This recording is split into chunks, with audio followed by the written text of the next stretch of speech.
আসসালামু আলাইকুম দর্শক বন্ধুরা, সহজে একটা বগের ছবি ড্রয়িং করতে ভিডিওটির প্রথম থেকে শেষ পর্যন্ত দেখতে থাকো এবং খুব সহজে শিখে নাও এই ধরনের ড্রয়িং। চলো তাহলে শুরু করি। প্রথমে একটা লাইন এরকম করে বাঁকিয়ে মাথা এবং ওই লাইন থেকে আর একটু বাঁকিয়ে এঁকে দিব পেট।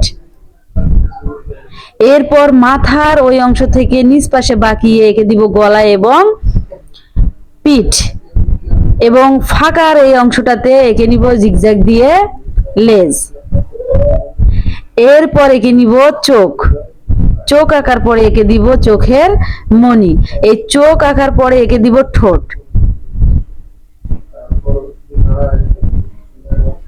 এবং মাঝে আর একটা লাইন। এরপর মাথার দিকে এরকম করে একটা অর্ধবৃত্তের মতো করে দিয়ে নিব।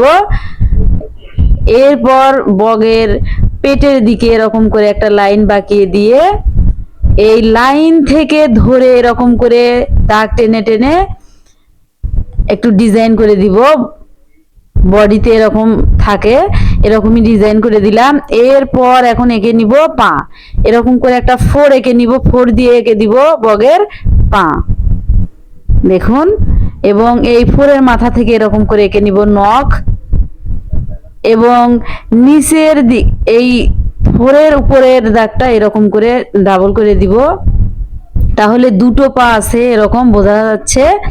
এরপরে নিচের দিকে পানিতে বগ এরকম করে দাঁড়িয়ে আছে, এই পানির লেয়ার গুলো দিয়ে নিব। এরপর পানির লেয়ার গুলো দেওয়ার পরে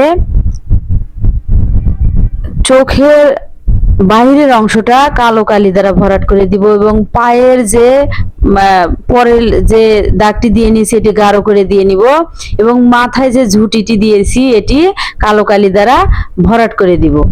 এর সাথে সাথে ড্রয়িংটি শেষ। জানি না কেমন লেগেছে, ভালো লাগলে like, comment, share and subscribe করে পাশে থেকো। ধন্যবাদ সবাইকে।